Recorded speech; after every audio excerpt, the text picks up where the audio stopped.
Hi. Hi. This message is for the guys. I'm a guy. My name is Crystal. Hi, Crystal. Would you want to be my friend? Yes. But I actually look like this. Okay. Do you still want to be friends? Yes. Probably not. So, guys, what is it? What is it about masked women that infuriates you? Nothing. What is it that's so threatening? It's not I'm the threatening. same person that you just saw in a wig. Okay.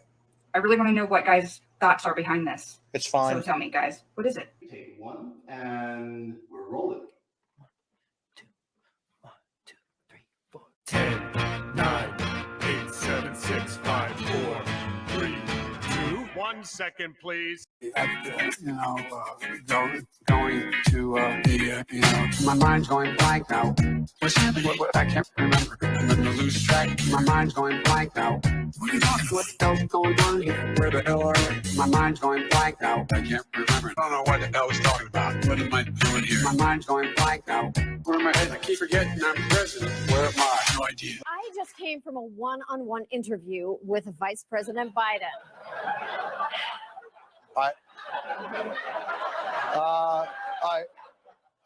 I thought you might have. Yeah, he swears he's seen the error of his ways, and for her part, this reporter believes him. Did you watch the last episode at all, Jared?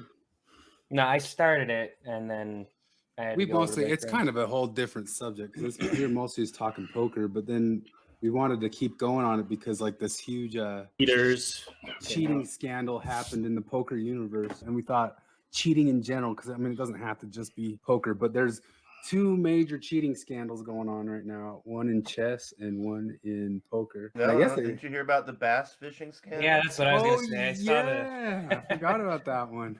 And then, of course, we have NPR warning us about the cheating coming up for the possible election, although they'll scream at you if you mention it post-election if it goes their way. Did they use corn? Is that what they did? They used corn? They used like big... these big weights, these big metal weights. No, they found pellets. They found like little BBs, like impregnated into the fish flesh to inflate their weights. Oh, the ones that I saw, they were like big around, and they were.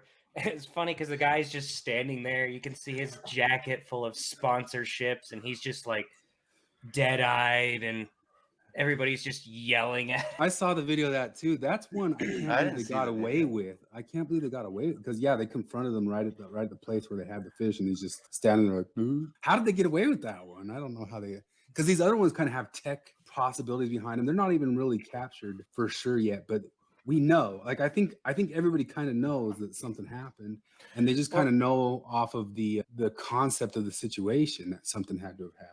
Years ago, when I worked for a locksmith for a while, there was a saying that, because I was struck, like, because, I never was like committed larcenies and stuff as a kid. I was never into that stuff. And I was amazed that like I learned how to break into cars in an afternoon.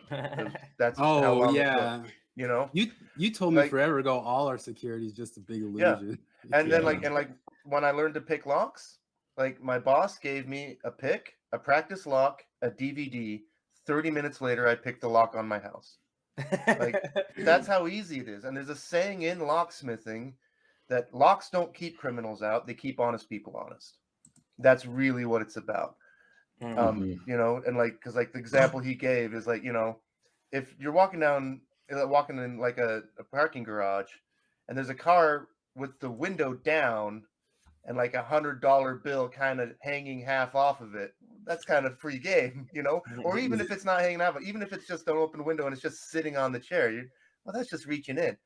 But if that window's closed and the door is locked, like again, like I learned, first off, people would always say like, well, how easy is it to break into a car? And I say, well, just use a rock. Like I'll get in there without breaking something. But like, even if you don't want to break something, it's trivial to get inside of a car.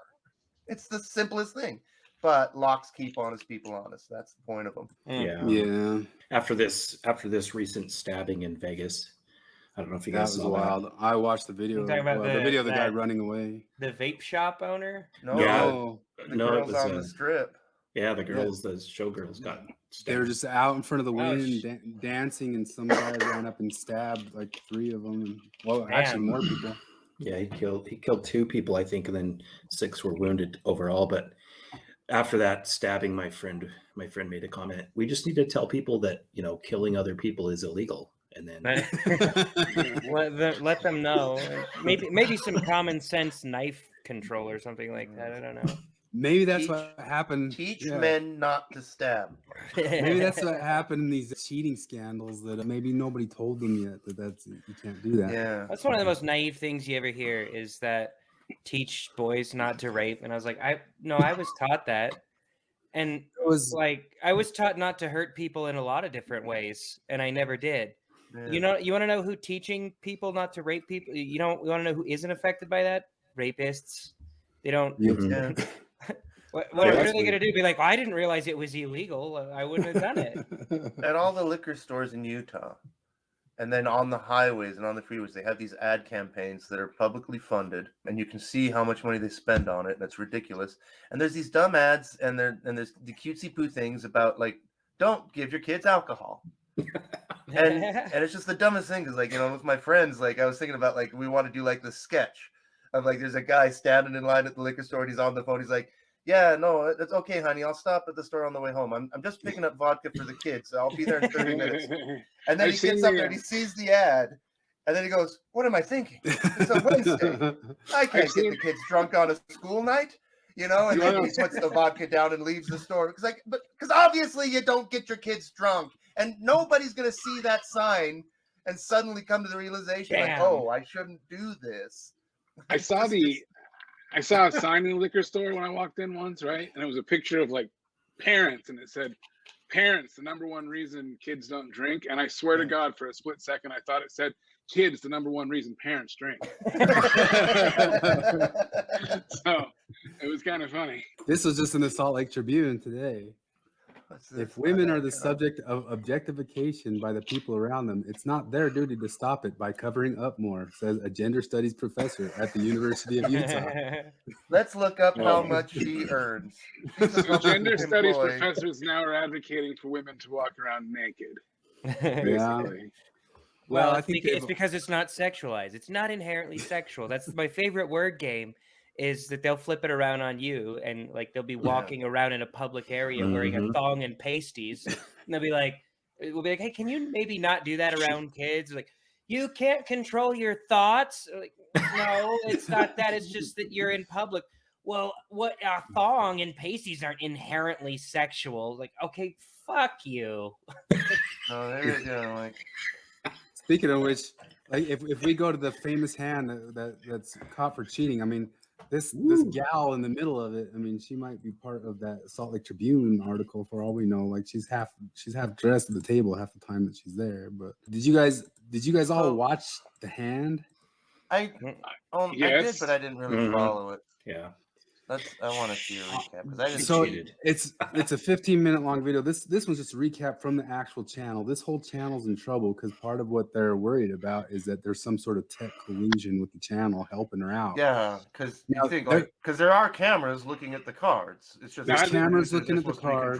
It is confirmed cheating now at this point. Like or is it still just speculation? It's all speculation still, but and the way that it's based on the betting pattern. That's why. Well, you got to see the hand because I mean I think you'll get real confused too. But there's a backstory to all this.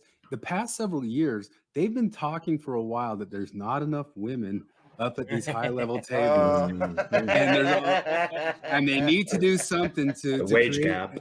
Yeah. To create an equity situation, that makes sure that we have women representation at these tables. As much as anywhere. See, it's like once again they fall directly into the trap of like, don't bring up the Asians. What's the actual minority? What's the appeal of poker to women? Have you spent any time in poker rooms, Jared? No. Because we can go. The four of us can go on for the next 2 hours about Asians at poker tables. Yeah, there's stereotypes in that game for sure. But what's the appeal to women? Do you know the percentage of that? Because first of all, it's already like I've already felt like my whole life there's not that many chicks in the poker rooms, right? Like maybe it's increased, but I don't see a lot of girls on the table with me when I'm playing. But and there's not a sign that says no girls allowed. That's it's like the exact. But there doesn't have to be because there's a societal sign, and the patriarchy is what keeps them from. There's societal barriers in their way, obviously. They very much use their cleavage. Yeah, I mean, well, they remember- do. They even get encouraged. Like if you're a cutesy girl, like use it at the table to throw Oh hell people yeah! off. I I don't mean, blame this has them.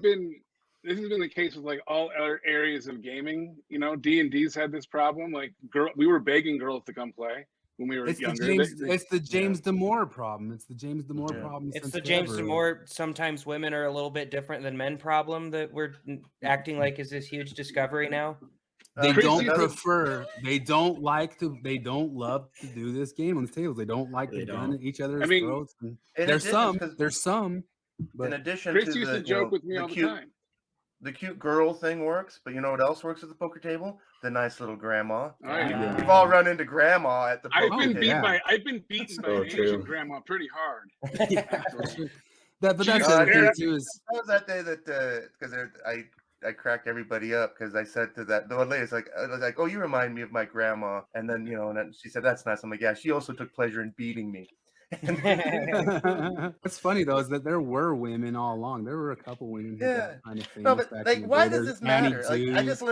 just learned on the Red Letter Media review they talked about Dahmer, and they mentioned that like 73% of the true crime audience is middle-aged white women. Yeah. You know, like now, and I'm in the true crime audience. I always have been. And I'm into that, but like, I'm not bothered. It kind of, if I think about it, if I think about what I know about psychology, it's not that crazy. Oh my to gosh, figure out. how did somebody Like- say that it appeals to a different demographic than you are? Now you can't Yeah. watch it. No, Yeah. Oh it's my the whole God, idea. No, it's the whole idea of equity. I've gotten into this argument before with professed libertarians that have claimed to me that equity and equality are basically the same thing, because if you believe that all people are equal, then equal outcome means the same thing as equal opportunity, because if everybody's given the same opportunity, they'll all achieve relatively the same thing. So any disparity is seen as like an actual systemic barrier. So like there wouldn't be in an ideal world where there's no barriers at all, there would be the same. There'd be 50% women and 50% men and proportionate percentages of all demographics in poker. But like any normal jackass can just look at this and be like, well, women like different things sometimes. Yeah. Well, that's Not something just- that not James just Lindsay that. puts very well. That like I'm really happy James Lindsay put it that way. Is that you can summarize all of these critical theories like feminism and critical race theory as look at something you want, call it racist, until you control it, repeat ad nauseum. Yeah. So there's women in poker, like there already was, like back in the heyday where stuff was getting really big in the 2000s.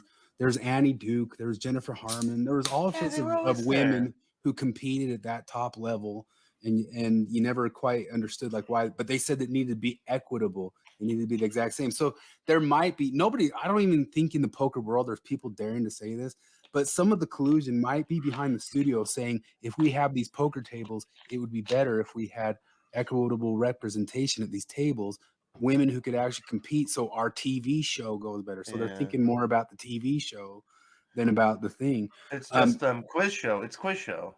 So Remember? So who's the Jared? Do you know Texas Hold'em well? So you might be the only one. Who... I know Texas Hold'em. That's like the only type of poker I really know.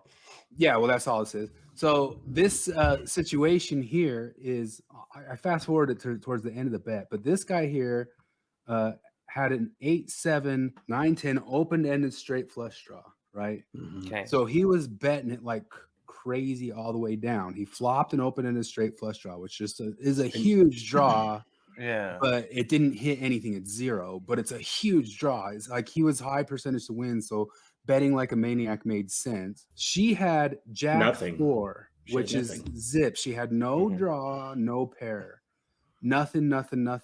But that Jack is the high card. It's the high card in between the two of them. So she's technically ahead because of that Jack. So he's betting it down like a wild. This thing gets up to like 3. Yeah. How much money is it? Now, okay, that makes sense now. Yeah. Because I watched a summary of this, but now I get that. And that's insane. Like, why would she be like that? Why is she how hanging crazy- around? That's slot machine play. Well, and then there's some stuff beyond it too that kind of leaves you going like, what the hell? Because Well, I mean, it plays all the way down. he bets all the way down. By the end, he has nothing, but then he just still pushes harder, which is kind of just a typical move after you put so much money into it. She has nothing at the end, but she has the high card jack, which is, if you see this is the channel. So this isn't people. There's been a million videos commenting on it since saying this, what the hell is this? But this channel says this is the most insane hero call of all time. Because how does she know? Like when you look at that, what is she playing? Why is he doesn't look confident weak here? Yeah, like, he doesn't look weak. What is she playing? That is insane. Do you ever see the movie In Time with Justin Timberlake and Mila Kunis? Or no, Amanda Seyfried. I think I did. Well, I half saw because I might have. Yeah. So it's that one where they got the number of the minutes digitally on their arm, how much time they have left to live, and the rich live forever. And is this somebody coming from somebody who doesn't know a whole lot about poker? It has one of the worst poker scenes ever. And it's exactly this, where it's supposed to, Justin Timberlake is supposed to be this amazing poker player, and he's betting like all of the minutes on his arm on this one hand. And it's a terrible hand. It's something like what she's got, where you're like, what the hell? There's no way. But then like the cards, once they get laid out, just so happen to give him like the best hand in the world. I don't remember even what it was. Oh my gosh. You're led to believe that he's this amazing poker player. And even I was like, that's bullshit. There's most times in movies they act like people are good poker players because they catch good hands, and that's if you catch good hands, that's the most amazing. That's not hard to be a good poker player. Yeah. What is hard to be a good poker player is doing exactly what she supposedly did right here, being somebody who would dare make such a hero call. And I've made a few hero calls in my. I've made some wild hero calls, and this is a little bit more wild. I mean, when I saw even tournament play though, and I'm making them for like $50, you know, and I'm not making them for when you do it like in the way you taught me to do it, because like it's a strategy, but it's a strategy. Does that really make sense? It depends on the situation. With the $50, like if you lose the $50, the bonus is that you get to show everybody that you're capable of bluffing on crap, you know, and. Well, this is even worse because she doesn't just end up bluffing on crap. She ends up calling with a jack high. And she called with a jack high. Yeah. My question was, she knew something. She would have to know that. Definitely knew something. Did even Stu Unger have that kind of ability? You know, I watched this going, I mean, this close of a call, like there's probably like a YouTube video of highlights of some of the craziest hero calls in time. And you know, every once in a while people will call something like this for little amounts of money just to keep the person honest, as they'll say it. But it's not a $700,000 hand. Yeah. This is big money. It strains credulity that like she puts him on 8-7. She puts him on the. That's more to the story right there. Yeah. So what people are assuming is that somebody in the back room is telling her just kind of a basic answer, not exactly what they have, just you're good, you're good, you're good. Push harder. Yeah. Anyway, so is a hero call just essentially the poker version of a Hail Mary? No, it's like James Bond style poker. James Bond is always I've got the best hand and you've got a little better best hand. This is I've got jack shit. Yeah, I've got jack 4. But I think my jack shit is a little bit better than your jack shit. Oh, okay. Well, yes, but then the thing is normally when that happens, it's with somebody like Daniel Legrand or someone who they're super famous, crazy. We know has that sort of strategy. Where she comes every time it happens to me, it's an old retired guy in Wendover. Yeah, the same. That's some people's arguments is that it was just a bad move. It was a bad play. It was a bad because you can have it happen in Wendover where it's just somebody who doesn't know what the hell they're doing. In Wendover, it's like $50. I mean, it's not $269,000. Somebody who doesn't know what they're last doing. Last time it was 3 months rent. Last time it happened to me. But you told that story, but yeah, I had 3 months rent when that guy got runner on me. I mean, in that situation, but in that situation, Flip, he was the better, so he was the bluffer, and you had something, and so you called him. So his bet wasn't stupid because his bet could have made you fold. It's just you had something real, and then he caught shit. This is a situation where the hand's all over. Hand's all over, and she has shit. She has shit, and she thinks her shit is slightly better than his shit. It's a hero call. Or she There's knows. no other way to put it. Yeah, or she knows. But for $700,000.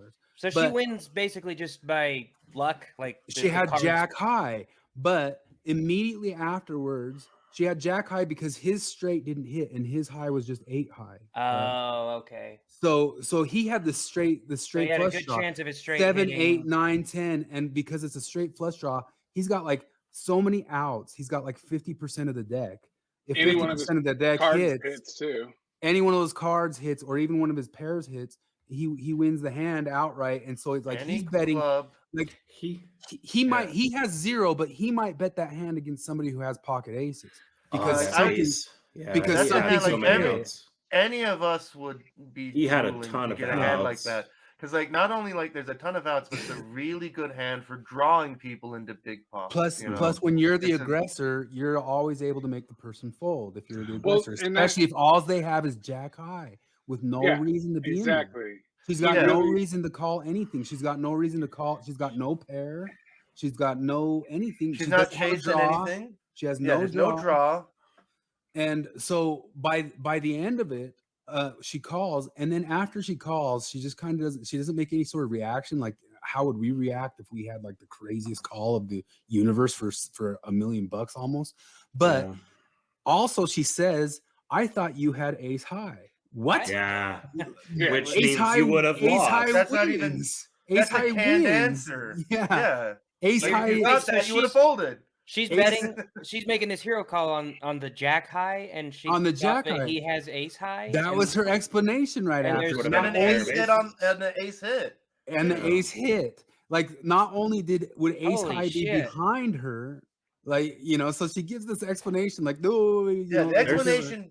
I didn't know that. I didn't know she offered that as an explanation because that Yeah. adds Well, makes she's it more suspicious. given 50 different explanations. There's, So you're there's saying an this ad- stuff. Oh, go ahead.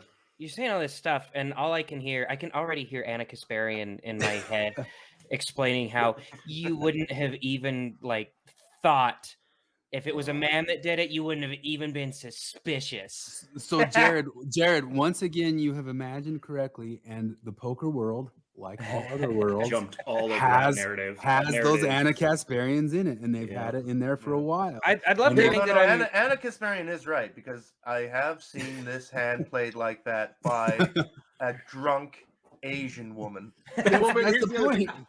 But that's Who again, is it? She That's the lost. point. Is your only argument is A, she doesn't know what she's doing, so it wasn't cheating, or B, it was cheating. I literally And then did not know this woman existed until this news happened. nobody knew until a couple Yeah, months ago, I've and all of a never sudden seen her she's getting play. on these huge So tables. she's new to the scene too. It's not like she's Yeah. been kicking around. Right? No. Maybe like Oh. 8 months, but it's also in the midst of the time of everybody saying that show has too many men on it. We need to get a woman on it, and It's this a is the little woman they're too- getting on. oh my And God. then they're going through their history and seeing like, man, every time she's in one of these pickles, she seems to be on the right picking side. She of it. could just But- be a completely created, like not even a real poke. Like she's not even. She You know might what I mean? Like barely even creation. understand poker. Yeah.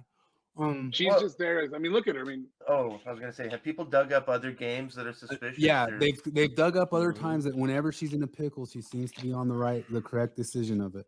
But the other end of it is after this game, they went through video camera, and one of the persons on the team of Hustler Casino Live, the TV Stole show, chips from her, took $15,000 of chip off the top of her. and she thing was there. cool with it. She was like, "Oh yeah." And she was cool with it. Only then acted after he got caught, like, oh, I don't know him, I don't know this stuff. And then it turns out, like, yeah, they knew each other. They followed each other on Twitter, and each of them only follows a couple people and all that sorts of stuff. But is this a But- live game?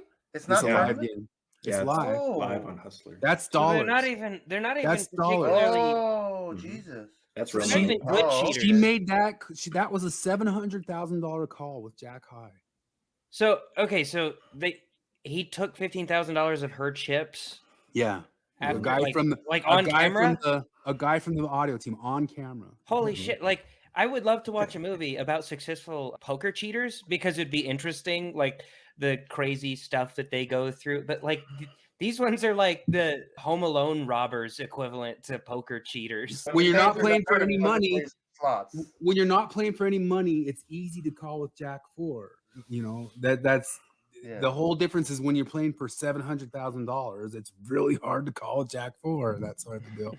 And we probably will never get like the full understanding of how or what or why they did it. Maybe we will, but you just know from the situation that something's fishy. Okay, so with chess, how do you even cheat?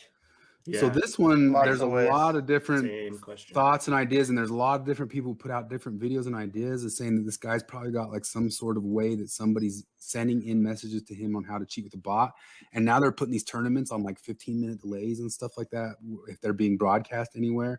So nobody can be like updating him or telling him what to do from wherever he's at. But they've given like a lot of different ideas of these new, just different tech ways.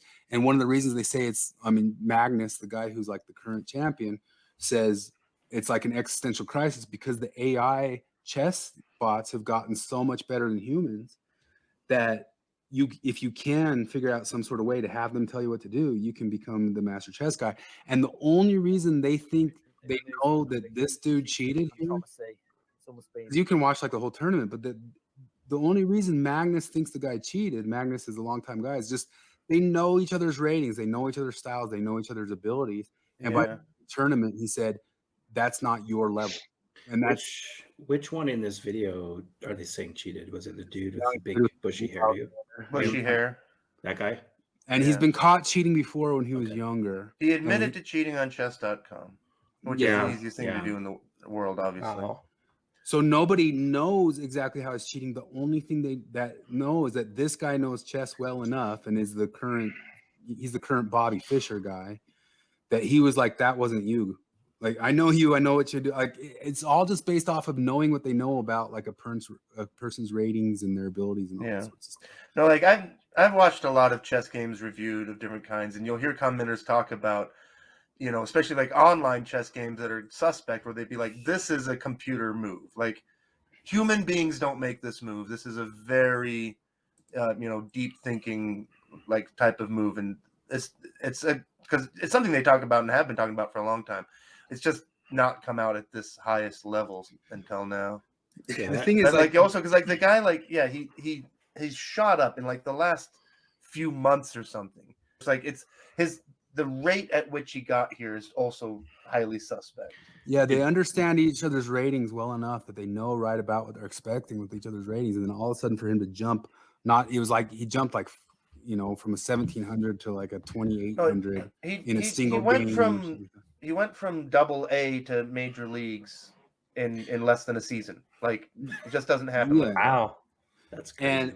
And so, but basically, they don't know this cheated, and of course, in both of these situations, especially over in the poker one, you have all these simps. Like Doug Polk did several different videos on that cheating situation. He has to be careful because he's got like a big enough eyes on him that he has to keep the words allegedly. But he's like, I'm at like 97% that this lady cheated, and he says he is getting just hailstormed on. Now, Doug Polk is a guy that he's always had a channel that's going to say edgy stuff and get dumped on. He said he's never had more than this than when he's criticizing a woman of cheating. You know, he says he's just getting body slammed with it, just getting screamed what I at. call, I see this at work all the time. It's what I call the maybe she will fuck me impulse.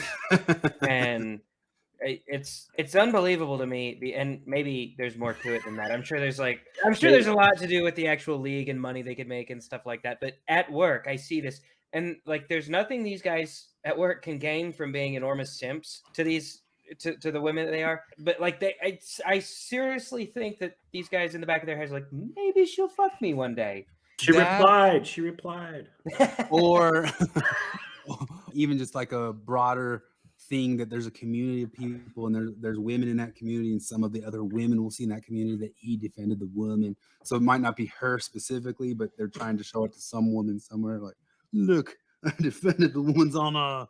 See, this is why we need more shame, right? Because shame is what keeps me from doing that. It's not like I'm like this creature of sexual fortitude that could forego like any woman. But I swear to God, if like there was an opportunity for me to simp for Jessica Alba, I wouldn't do it. And it's not because it wouldn't be tempting, right? Jessica Alba's very hot.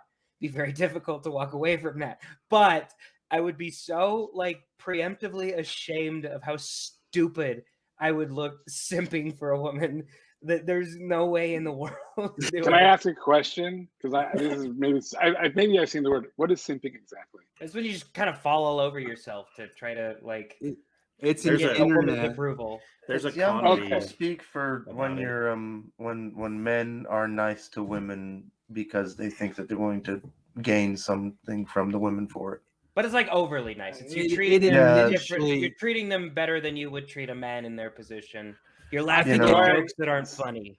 Like, It the way I initially got- comes from internet kids becoming fans of some sort of Twitch girl. They call them like thoughts, which thought is like Yeah.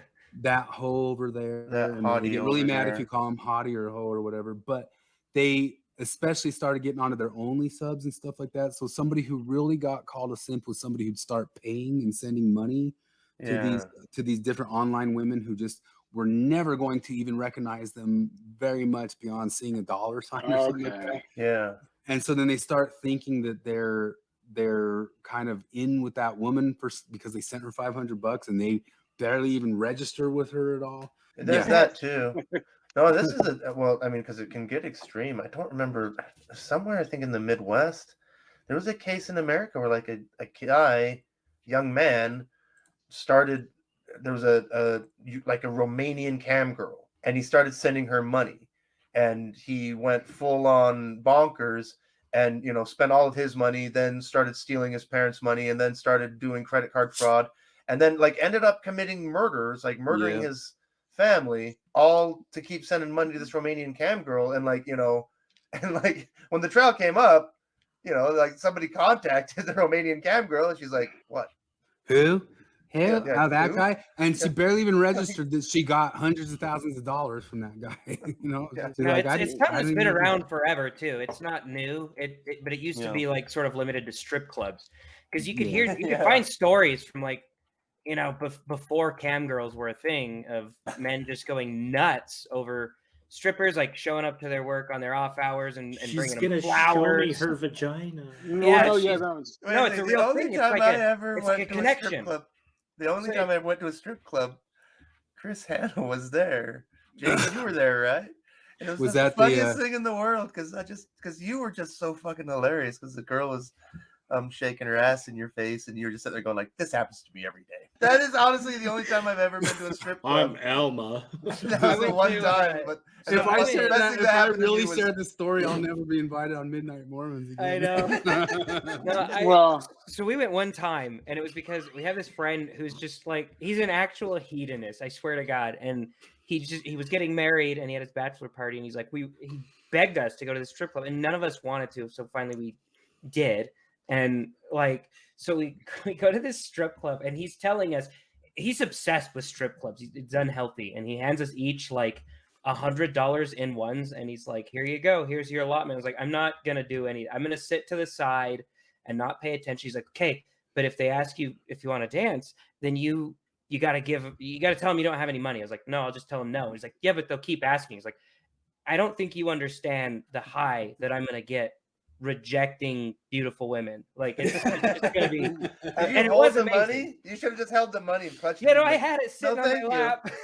And what was it? Do you want to? You should have been there, and one of them writing checks to pay your gas bill and counting the money. Well, and one of them was trying to get me this whole night. She sat down next to me and my friend, and I was like, "I'm not gonna buy any dance or anything. I'm just letting you know right off the bat." And she's like, "Oh, okay, it's okay. I need a break anyway." And she just talked to us for a while, and she was, and it was kind of interesting. And then halfway, a couple hours in, she goes, "Yeah, they always send me after the more intellectual guys, the guys that want to have deep conversations." Oh, fuck off, lady! How dumb do you think I am? So I last time I've only been to strip club 3 times, but we used to eat lunch at the strip club. Oh yeah, we had with right by Tombstone the Jesus. Yeah, and when we practiced for a year every Sunday. Tombstone Jesus, a local amateur wrestler who also plays in a metal band, used to take us over to a strip club to eat lunch every day. Sunday when we practiced. I got video of all about Tombstone Jesus. Tombstone Jesus opened for us and smoked weed on stage, and Ryan threatened that we could never play Five Monkeys again. I saw Tombstone Jesus do some amateur wrestling live. I have videotape of it, and he body slammed a girl dressed up as Dora the Explorer. Holy shit. But man, it's Outside fun. of that, It's fun to you've not only be been to Mormon some anymore, street guys. clubs. I'm gonna try to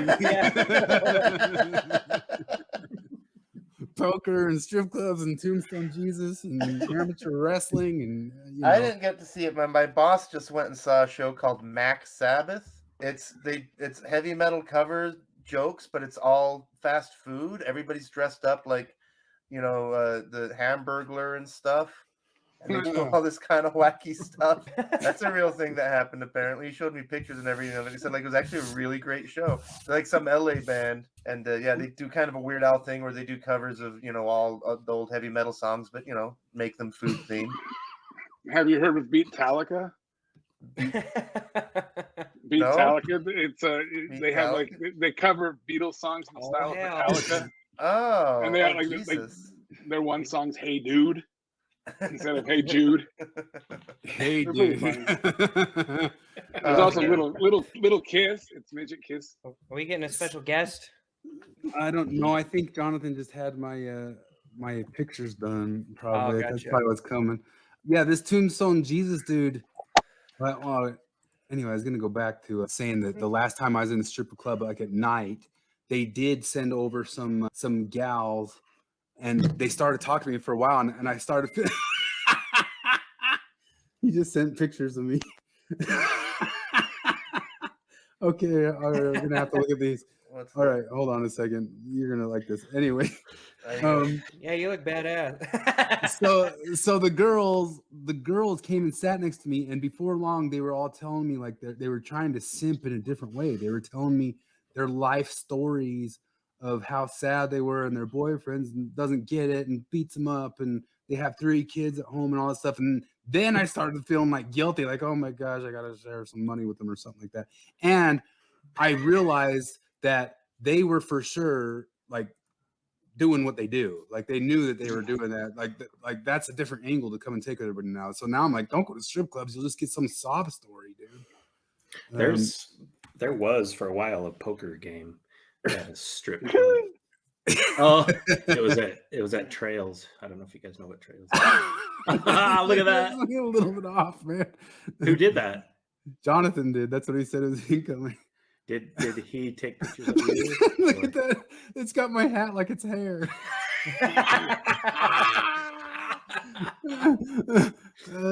What the what? Oh my god. The Guardians. What? That looks like a. You look so noble. Where did he? How did he? He's doing this on those like dolly things. Yeah, it's AI thing. Chris had to send him a bunch of pictures of himself to. Yeah. That's so funny. That's awesome. Oh my gosh. Oh no. Is that your actual face then? Yeah. Oops. You're like, so what did he do?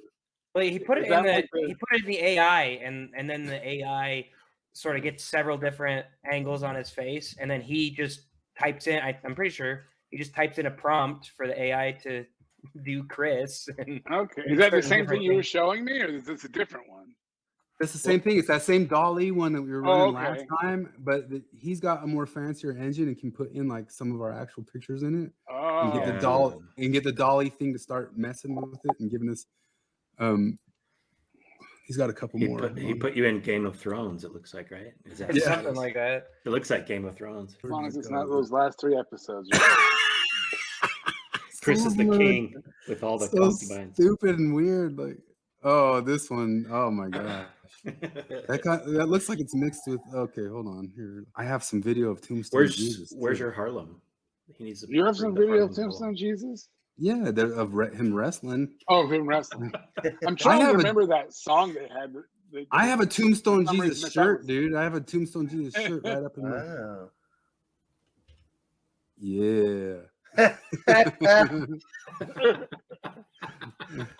Oh, jeez. It's like all like a little off, just off enough. It's like it's like iRobot. That looks like an earring. Is that an earring? Yeah, holy cow. No, I think it's in the background. I think your earlobe's just fucked up. Like we had a gauge for too long. That looks like it's on the cover of Mad Magazine or something like that. I was trying to figure out if that was hair or not, but it looks like a hijab almost. That one looks like, I don't know what. That I love that. There's my hat and the hair right there. That's the funniest freaking thing. That's a good one. There's the Game of Thrones. Yeah. Okay, we're getting weird here. He cheated. This is total cheating by who did this? Jonathan? Jonathan did that. Yeah. Well, I guess that's Yeah, the future cheating. cheaters. He's If cheating. we get He cheated you into a full luxurious head of hair. this is Tombstone Jesus. This guy used to take us to lunch at a strip club when we were practicing with our band all the time. Oh, that's And, awesome. He's from Utah. He does this, yeah. He's from Utah, and they have these like local. I was in the audience of probably one of these, probably not this one, but he has one where he wrestles a bunch of missionaries.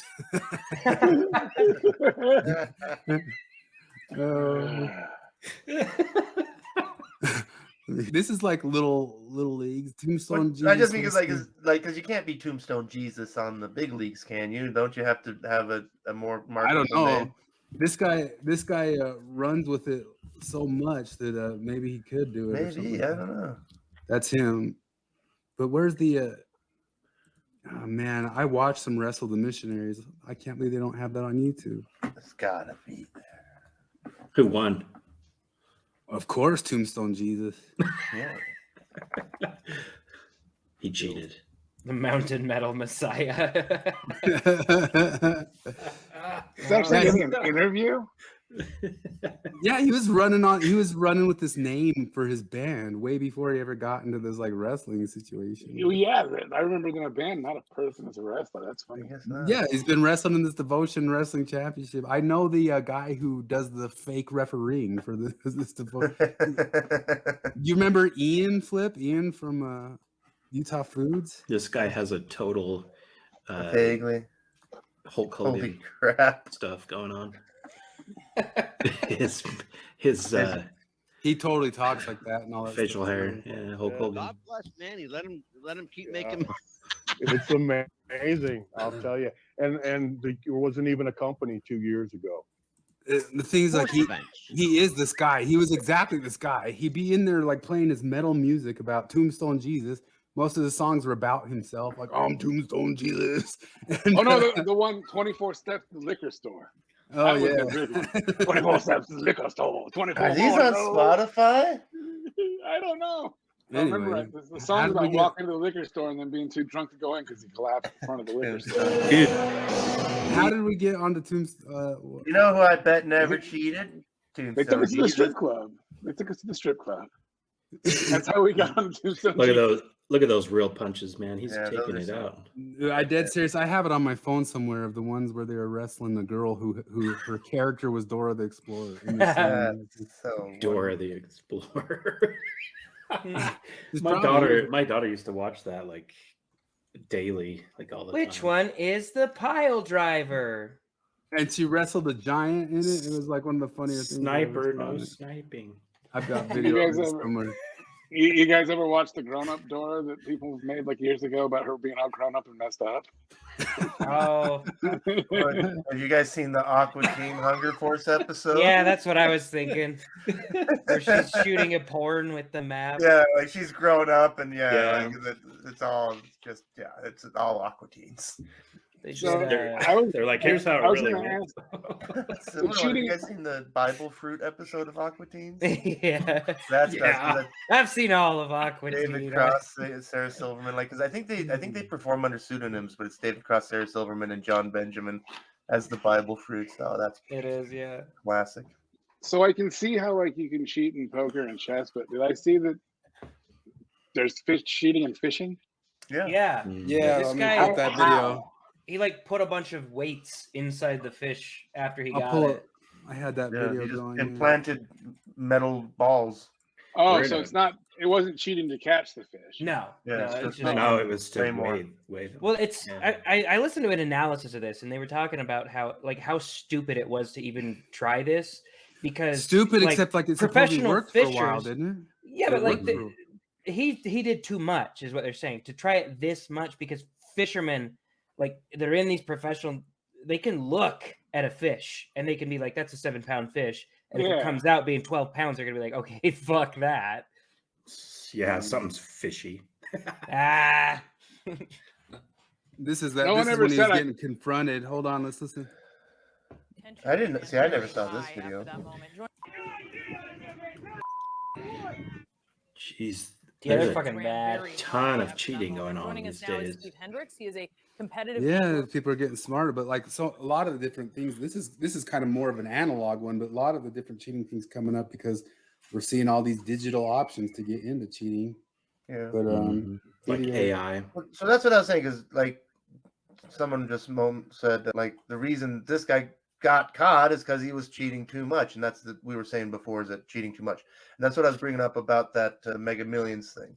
Because this documentary, you know, it's 4 episodes long, and you know, it pretty much from the beginning it gives away that it all centers around one guy who was like the head of security of the company that printed the game pieces, and you know, but they spent 3 episodes talking around it, and the whole time, like, there's the big reveal is like, how did he actually get away with the cheat? Because you know, they talk about all of the security and you know all this stuff that went on, because you know the only reason suspicion ever fell on him is that somebody pointed out, like, hey, if you notice, all of the people who have won are related to or friends of this one guy in New Jersey, something like that, you know. And the big reveal of how he got away with it, and it's always the stupidest, simplest thing ever. He had to fly with the game pieces.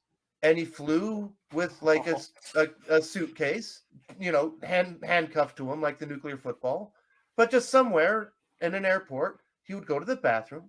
He went into the stall, and he simply opened up the case, took out the winning game pieces, swapped them for phonies. That was it. Yeah, it's always simpler than you imagine. It was always that simple. That's what they do. It's so simple that like, no one thinks about it. I don't even remember exactly what it was because I was reading about the chess cheating in the past, and I think you know there was a case somewhere where somebody claimed that like the player's coach in the audience across the room would take on or off his glasses as a signal to as a clue to the player of which type of move to make, you know, that kind of thing. Or there's even another case where like the coach would stand in different corners of the room to signal that he wanted the player to make a particular type of move, you know?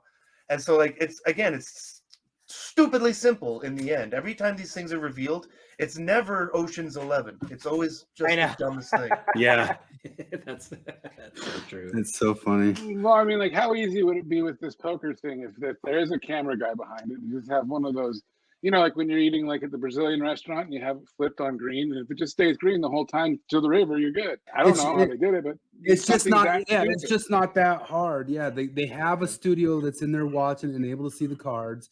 They have like a team of people. It could be any one of the people on the team, or it could be some decision from the top with the executive saying we need more women for the equity or whatever sort of thing. So she has to do okay when she's there. But all they have to do is tell her if she's good or not good. And I would think that like situations like that, they would kind of hope that she'd be wise enough to not get caught in that big of an obvious pickle. Like that situation, if you want to be a good cheater, and they've talked about that in some of the chess cheating Maybe episodes. don't close out your cheating with, I thought your hand had an ace in it. Yeah, they talked about it as like in that chess cheating world, they could get pretty darn good, especially if you have smart people in it at not always using it. And, you know, that's the trick is don't give yourself away by constantly using it. If she's cheating or not cheating, like that moment, she should have been like, this isn't the spot. Yeah. Let's see here. You think there's any cheating going on here? Nope. You got to post your pics online, Chris, and then see if people think you're cheating. I think how can he have a pizza in the thing? That's just obviously a weapon. That's obviously a weapon. Tombstone Jesus wouldn't put up with that shit.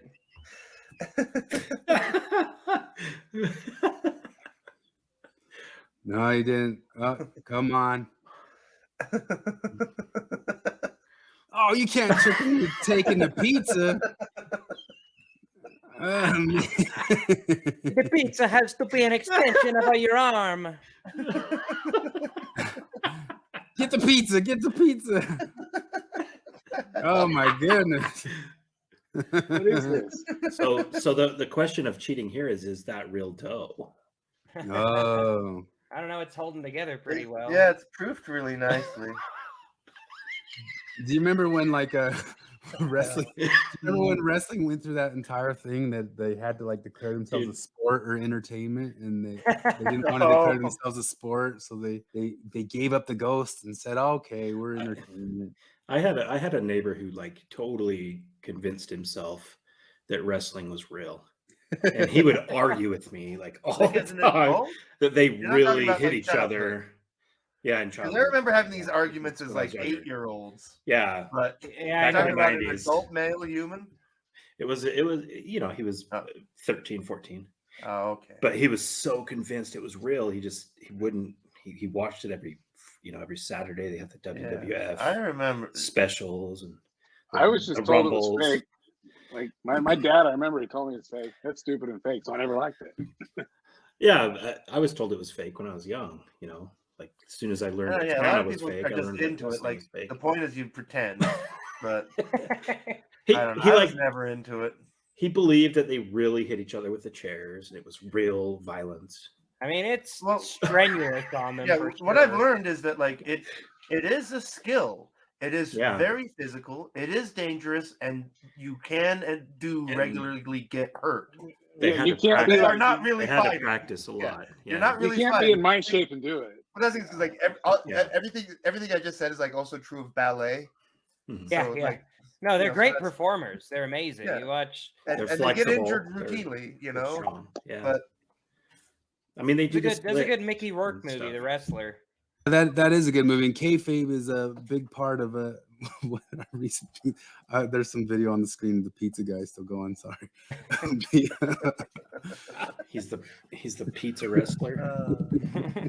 The thing is like they're so like it's always the best when they're so like in it with you. But there's so much of our current times that is kayfabe. Is Let's see. wrestling where that expression comes from? Yeah, kayfabe means that you keep the face on. Because there was a big scandal back in the 80s during the same time frame that we're talking about. Is it real or not real? That some people supposedly saw the Iron Sheik and Hulk Hogan out being buddies or something like that, and word spread. And the kayfabe thing was like you're supposed to keep the face on even when the lights are off. And so some of them started saying like we gotta still pretend like we're enemies and we can't hang out when the cameras are off and stuff like I'll that. be right back. Yeah, that's where the whole term comes from. And then of course it obviously plays into larger things, and that's the term why we talk about those like post-mo trads, the ones who are pretending to be believers because they want to redouble down into like there's some question. I think everybody kind of has a question if Kwaku's kayfabe Mormon.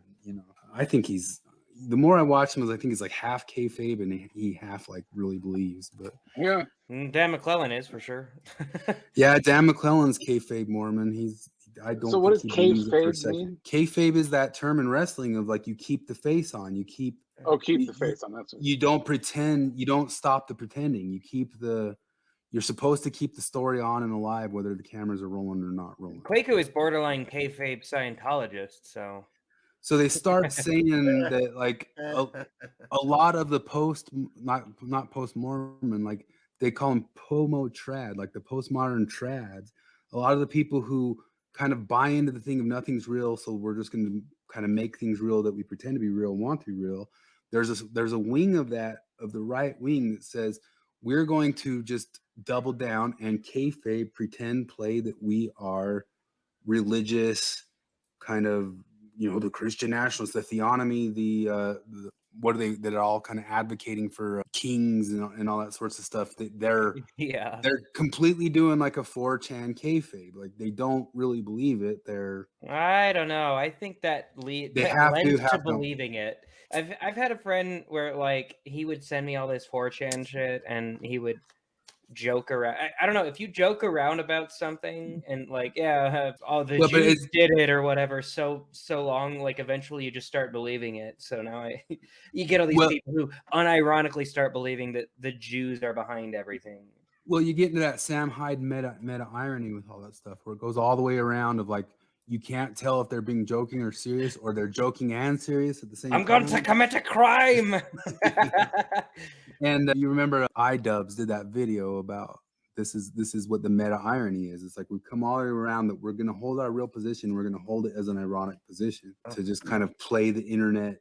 There's layers world and being layers Like of the pinnacle irony. of that without going overboard was that Norm Macdonald bit that he did when he would call into Dennis Miller, where because he'd say, "Oh, I've decided to start working with the ventriloquist dummies," you know, and the whole Norm Macdonald bit, because obviously Norm Macdonald's the only comedian who can do a ventriloquist bit over the phone on a radio show. But the whole bit is because he's like, "Oh yeah, I bought 3 of these dolls," you know, and Norm Macdonald or Dennis Miller's, you know, asking him about him. He's like, and Norm's like, "Oh yeah, you know, I got Rusty. He's my name guy, but well, then there's this other one. He's a problem. I don't really use him much." And Dennis kind of drags it, you know. It's like, "Oh, what's all that?" And Norm's like, "Well, he's a Holocaust denier." That's what he says. Like, yeah, it's the only thing he wants to talk about. The meta of that thing where it's like, "Oh yeah, I bought this ventriloquist dummy, but he's broken. He doesn't. The only thing he wants to talk about is that the Holocaust didn't happen." Yes, he has that other one. He says to Conan, he says, "I'm a deeply closeted gay man." He says, "You're a gay man?" No. No. And I'm deeply closeted. That means but you just said that I'm you're not gay. out. No, I'm not gay. I'm a deeply closeted gay man. Fuck you, you're gay. Oh, Norm. God damn it. I keep living and Norm Macdonald is dead. I think about that a lot. Like, there's a lot of comedians that I wish would have gotten cancer. Norm Macdonald on The View talking Oh my about God. Bill Clinton. Bill Clinton, that was one of my favorite things of all time. It's one of the most perfect trollings ever. And you know the super meta layer of brilliance to that, right, Jared? The backstory to that? Norm had a sitcom at the time. Mm-hmm. You know, and part of the thing is like when you get a sitcom, like it's in your contract, the studio wants you to do media. Like they might ask you, "Hey, go be a guest on this show. You know, we need you to fill a spot." You know, that's why like Saturday Night Live people always showed up on Conan O'Brien's show. Like when a regular guest didn't show up, somebody literally would just go down a floor. But Norm hated doing that shit. And There's me, so Mr. Rogers. by acting the way he did on The View, the network never asked him to guest on another show. Oh man, that was probably the saddest I've ever been at a celebrity death. Oh my God, I was heartbroken. That was it came out of nowhere. Yes, that asshole didn't tell anyone. Which was part of his grand finale. I know. It was the way to go. Because for 10 years he's been telling bowel cancer jokes, and he's been telling the whole time. He had that whole thing too, where he ripped on Tignataro being. Oh yeah, I bet he did that thinking, man, this is gonna be funny as hell after I die. Yeah. Well, it's funny, but it was also, you know, T and Tig kind of had a falling out for it or something, because he told her like, your whole stand-up bits, your hour about cancer isn't good stand-up, and she got pretty upset about that whole entire thing. They had a falling out for that whole entire thing. So let me go into this. If you remember this, I pulled this up in a different video, but maybe we'll watch it. This is the meta irony concept and kayfabe and all this sorts of stuff of not really knowing who's what. It all kind of plays himself with the alt-right and white supremacy and misogynistic stuff.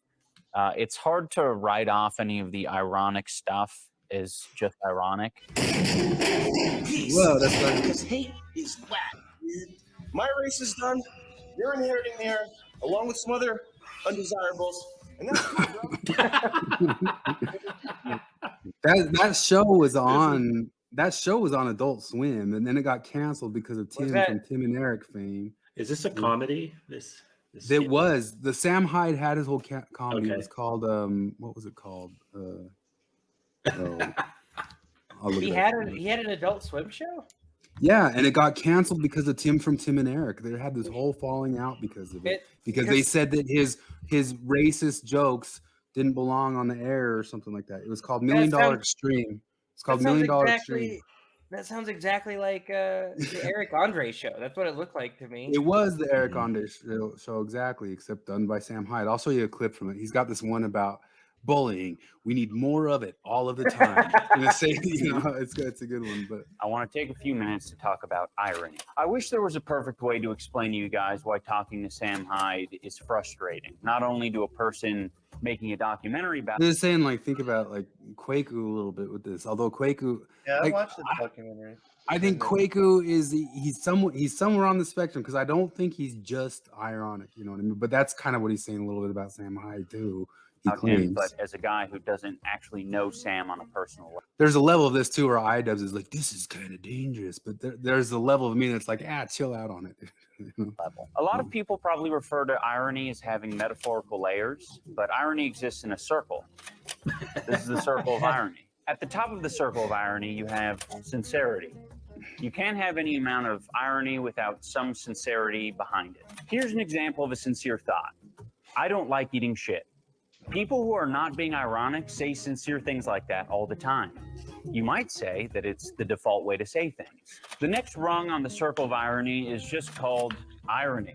You might be familiar with this from English class, and it basically means that you kind of feel the opposite of what is being expressed. And it's basically just sarcasm. Oh yeah, I love eating shit. Great. People think I love eating shit now. Isn't that just perfect? This is the go-to boomer humor that old people thrive off of. They love sarcasm. It is a basic level of irony to the point where it's almost irrelevant to millennials and zoomers. After Like irony, we have Seinfeld. post-irony. This is where you say something in a way that makes it sound like you don't mean it when you actually do mean it.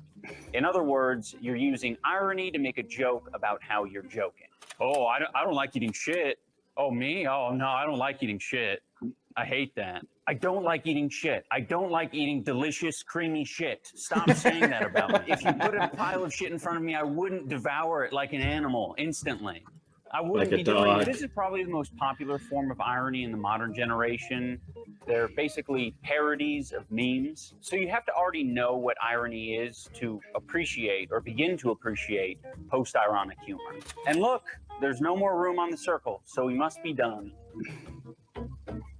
What the fuck is that? Meta-irony is where this gets fucked. This is where you're saying something sincere, but the context could imply that you're saying it ironically, yet the thing that you're saying is actually a sincere thought. If I this do doesn't make this. sense, that's because it doesn't make. No, I call this at work. I tell everybody I call this the truth technique. Like, I don't know how I don't get fired because I tell everybody always what I'm doing. And Yeah. like there's this woman that I can't stand at work. She's lazy and she's constantly getting out of work. And so every time she would see me, she'd be like, "Hey, Jared, I haven't seen you in a while." And I'd be like, "Yeah, I hate you. I hope you get fired," or whatever. I'm just totally completely honest with her. And like, but I know that she's going to think, well, nobody who really thought that about me would actually tell me that. So it works. So in it's poker. actually, it's a bad thing. I think I need to stop doing it and just go all the way back around to just pure sincerity and just tell her, no, I really don't like that you always get out of work. You're a useless part of our corporation. I use it in poker, like poker banter, like all the time at the table. I'll say stuff like, "I'm bluffing you because I think you're easy to bluff," and I'll really be bluffing, and it almost always works to get And make any sense. It's meant to confuse you. Yeah. Meta irony is placed intentionally in this circle in a way that doesn't make any sense because it is intertwined with sincerity. No, I don't like eating shit. No, I don't like eating shit. Unless. But do I like eating shit? You don't know, do you? The fact that I brought it up in the first place is a little bit suspicious, but the concept of eating shit is so ridiculous that I have to be serious when I say I don't want to. Right? Meta-irony is used effectively by people whose intention is to blur the line between sincerity and jokes. It creates a situation where in order for there to be a prerequisite of sincerity, I have to obtain the knowledge outside of the joke. You're basically just saying the consumption of shit is something that is physically possible. Isn't that interesting? I'm retarded. But if you're not saying anything about something when you say it, why do you even say it? People don't tend to do things for no reason. There has to be an answer here. And there are two answers. Either you're just bad at irony, or You're just being sincere. This is what. So when Kwaku talks about lizard people and pagan gods, that's meta irony. You know, like I think Kwaku believes in lizard people. Doesn't he? He does, doesn't he? He does. Does he? He does. Does he? Well, I It's mean, just infinitely that. Yeah. Who's the founder or Mark Zuckerberg? Isn't he a lizard? He's Everyone something. constantly talks about him being a lizard. No, I thought he was a robot. So this was the show that was on Adult Swim. I think they made it like one season or something like that, and then it got canceled. And a lot of people got pissed at Tim Heidecker from Tim and Eric for being kind of like a part of the cancel mob that got rid of it. But let's see here. Roger Cheeto here. Worried parents, bullied children, school, support. When News 17 caught wind of this developing story, we knew we had to dig deep and get the developing story. You like golf? Yeah. Your old Vice Principal Dono. Principal Dono. So what you're saying is bullies function as a sort of watchdog. Exactly. Well, we found that bullies tend to sniff out the trouble or stupid. I'm tired Make sure their sociopathic and bad behavior gets nipped in the bud right away before it can become a problem. You've seen all these school shooters. Pathetic beta men. You have no girlfriend. Just imagine how many less there'd be if they had been bullied early and often. Early and often. Early and often. I love how he sits, dude. Look how he's sitting, dude. It's perfect. Early and often. I was getting Thank a bully today. business. But I knew that later in life, I was going to be a horrible person with all sorts of issues. Thankfully, Nick bullied me into submission, and I've learned to be happy. My face isn't pounded into the paper. Go, dude. Could this position on early adolescent bullying really be the key to saving lives across the country? I sat down with the vice principal to We find need out. to start more bullying. We need to just make it popular. The student of ours, Peter, was having a really hard time. He was concentrating in class, making good grades. He just needed someone to step in and. He was making the grades. He was a Having a hard time. You see, the first principal's name was Duno, and that Duno. principal's Do Nothing. Do nothing. Yeah, he was getting shit on for raising his hand. You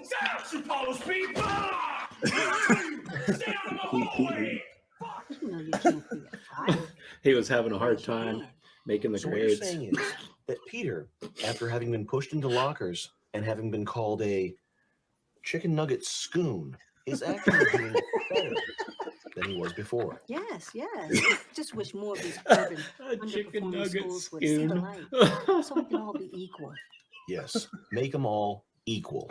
Indeed. Oh, Vice man. Principal, are you bringing some old guy into the school to push kids around and make their lives miserable?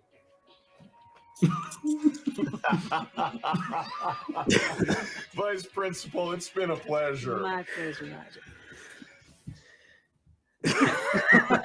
Is that the racist sketch? Like what did he No, actually... it's his whole show. His whole show is that sorts of stuff. Like that what one that he exactly was showed in us. trouble for? Just Nothing that they think it was. There's a lot of shit that Sam Hyde did. Did you ever see his TED Talk? Yes. Oh yeah, his TED Talk's the best. Yeah, no, that's He snuck in on a TED Talk. What's funny is because it takes so long, and then about halfway through, a portion of the audience goes like, "Oh, I get it," right? But it takes so long for people to realize, wait, oh, this is absolute crap, because it's so hard to tell the difference. God damn. So $1 million extreme. There was a bunch of them. He's pretty mad, but he blames Tim Heidecker and the dude who is you seen Stranger Things? My daughter I watched the first is season, and that's obsessed it. with it. There's the first two. There's a guy on that, the guy who speaks Russian. That's the other guy who he blames for getting him kicked off of Adult Swim. It's an extremely weird kind of comedy, to be Yeah. sure. Adult But- Swim cancels alt-right. Yeah, the alt-right thing is just Good what are you news talking source about? to show it to you. Because I remember that when it came out, the alt-right claim, but that was just kind of when everything was alt-right. Yeah. I mean, everything's still alt-right. Decided to part ways with. Oh, fuck you. I don't even know Now, what this alt-right show is means. called $1 Million Extreme, and as I've Nobody mentioned does. before on this program, I don't like to refer to. No, I know what white alt-right supremacists means. as Richard alt-right. Spencer They're white supremacists, so is the king of They're white alt-right. supremacists.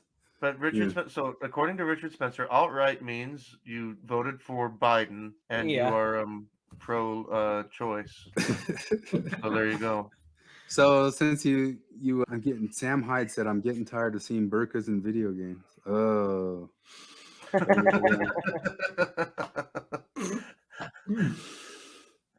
Yeah. Danica So Starion is the queen of not getting the Ugh. Dude, I watched a debate from someone from TYT that debated Styx. I don't know if you guys know who Styx Hexenhammer is, Styx Hammer, yeah. And he debated I think her name was Jessica Burbank from TYT. Oh my God. It was the dumbest debate I've ever watched in my life because she just ran through all this like leftist language about I just don't appreciate the framing you're doing here. Like you're framing it. I can't go with this framing. Stop framing. I'm like, oh my God. Like I've mentioned it multiple times on this podcast, but I will forever be struck when I listen to an hour-long, formalized internet debate between an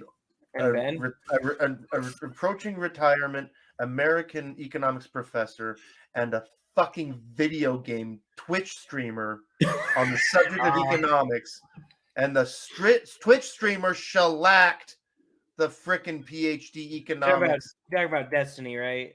Destiny versus Richard Yeah. Wolff. Oh. Holy shit! Holy shit! How embarrassing for American academia was that? Yeah. Destiny just had a large dropout kicking his ass on economics. Destiny just made a large video about that Keffals person too that got Nick Rekeita his YouTube video back. And no, because that Keffals thing has shut down the Quick. It shut down almost everything. Sonichu world. But Destiny made like a whole huge manifesto about him, and then Nick Rekeita got his channel back. He got back. Yeah, he got reestablished. What happened to Rekeita Law? Do you know about that? That's who we're talking about, Nick Rekeita. Yeah, he got booted off because of a mass false flagging thing by Keffals. They claimed that he doxed somebody. They were Yeah, probably so- pretty I'm still pissed with confused who Keffals is. Oh, look, there's Keffals is Let's take this this call. Someone's saying, transgender "Good, how are person who actually has like Not so good. yeah, this is all ancient history. You can watch like these videos where Sam Hyde took on like a bunch of the different people who got his show canceled because they were saying he was alt-right or something like that. He directly goes after Tim Heidecker a bit for it, but Keffals is Destiny. This is Keffals, who's like the person who's getting all these different mass flagging campaigns going on against Nick Rekeita, against Destiny, against other channels. Well, they went hard after that Rittenhouse shit, and Rekeita. I watched autistically his coverage of Rittenhouse, and so I'm sure they really, because that's the reason all of Left Book hates Destiny too. If you want to learn about it, that's 3 hours and 30 minutes from Destiny about the whole history of this whack job, who all that stuff came from. They got Kiwi farms taken off the internet, and part of the thing that came out from that whole entire thing is they found out that this person, along with that Carlos Maza, who was at Vox, and Taylor Lorenz, that more info did come out about them being very, very rich and very, very connected and tied in with these companies that like Taylor Lorenz's sister is like the head of CBS Broadcasting or something like that, and they all have like mega millionaire family in the middle of all this stuff. The Lotus Eaters did a good episode this week on like how rich all these different little socialist, whatever, call them, like journalists are all over the stuff. But yeah. Anyway, that's Keffals, and that was like a whole big dumb thing, and that's cheating too, because it says right on YouTube, mass flagging campaigns are not okay, and then they were able to do it because of the Family Guy who passed, like, oh, you're a transgender person, do whatever you want any old time. So that's pretty funny. That was anyway, on Family Guy. Yeah. Do anything always. That was a recent episode, wasn't it? Oh, that was a couple years ago, I think. But was it a couple? Podcast. Thank you. Going back to it, but that's the kayfabe stuff, and I'm not saying that to throw Kwaku under the bus. I think Kwaku owns right that he lives in that meta ironic world. I think everything is like, hey, we can all kind of half believe this, but we don't believe it, but we do believe it, but we don't believe it. We do. Well, he uses it he uses it to show a lot of tactics for convincing people, like that one where he convinces the girl that the Earth is flat. Like he's demonstrating how you can talk anybody into anything with the right verbiage.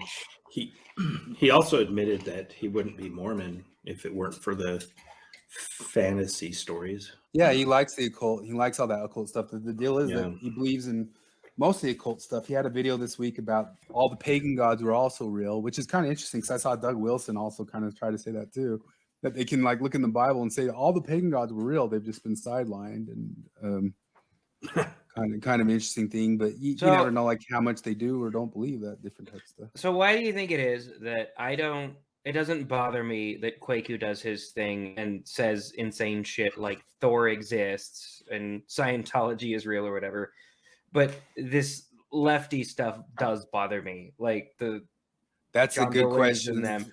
Because I sit right in that realm too. I sit right in there. Like I don't get upset at their fantasy land, but I do get upset. I guess maybe it's because Kwaku isn't trying to push Thor into the public education system. There's fun with it. There's fun with it, and there's a level of you don't have to come along with me with this if you don't want to. Whereas the other side is, the thing that happened with Jon Stewart this week. Did you see that whole thing? Did you watch the video that he had? I didn't actually watch it. Jon Stewart is so just He's condescending and angry through the whole entire thing. And you're like, that used to be like on the Daily Show. It used to be there'd be some sort of joke in there or something. And now he's just sitting there just raging at the person. And even if there's rage involved in stuff, I mean, if you got that much rage, you better be right. And the problem is that he's not right. I did not know this. I didn't see this. Like, wasn't it just like even a year or two ago, Jon Stewart showed like just how kind of far we used really to gone? We used to think Jon Stewart was like right in the middle, but maybe like a years Bill ago, Maher something happened. rational left or something like that. He had a video in like 2020. I remember I was like, "What are you saying?" And I can't remember what it was, but it was really, really. It was the rhetoric. I mean, even Bill Maher's not like that, I pulled it up, but Katie Herzog put out a tweet. Oh, you got my dad. You got my dad watching Bill Maher clips. He sends them to me. That was the craziest thing. I never thought ever would happen. And my dad's like, "Did you watch that Bill Maher thing yesterday?" Yeah, I did. You got Bill Maher's like moving into the center now with the way things are going. He's not really moving. He's just everything is moving around him. Yeah, and that's the same thing. I have to say, to Bill Maher's credit, he has been pretty fucking consistent over 30 years. Yeah. Yeah, what's not consistent about Jon Stewart, and Jon Stewart's kind of one of the things that I said before that always kind of disheartens me. Like you imagine, like people say stuff like, "What if Martin Luther King were alive today?" or "What if Rekeita were alive today?" Like if Jon Stewart had died at the end of the Daily Show, we'd still be sitting here going, "Well, what if Jon Stewart were still alive today?" And he wouldn't be going for any of this stuff. And here he Bill is. Maher, he did say like before Trump was out of office, didn't he say that he was for the economy crashing just to get him out of office though? Like so he did. He said stuff. He's always said stupid things. That's one thing I can say that he's consistent because he's always like. This is what's funny is that Bill Maher has always been an anti-vaxxer. Yeah. For he's decades. always been a climate nut. Yeah, he's a major climate nut. Like, but it's just funny because, like, in the last couple of years, suddenly being an anti-vaxxer is something that only, ignorant Republicans do because they watch Fox News. But Bill Maher, he's always been an anti-vaxxer. I had that direct argument with Larson forever ago, right on Facebook, saying, "Hey, a bunch of the left are anti-vaxxers," and you go around saying this stuff, and then he just goes, "Well, I don't think the percentages match up at all," or something like that. No. That the anti-vax. I mean, before the whole COVID thing, the anti-vaxxing was something that was kind of interesting in that it was distributed pretty evenly across politics. Yeah, there's not a lot of there's a you had Jenny McCarthy, and you had most of black celebrities have not been down with the vaccine for a long time. But override parents, physicians, psychiatrists, endocrinologists who have developed guidelines. Why would you override those guidelines? That was dude. Condescending. Heather Haying posted a thing that I want or she said a thing about this that I want framed. I can't remember exactly how she worded it, but it was like we're not upholding science anymore. We're upholding authority.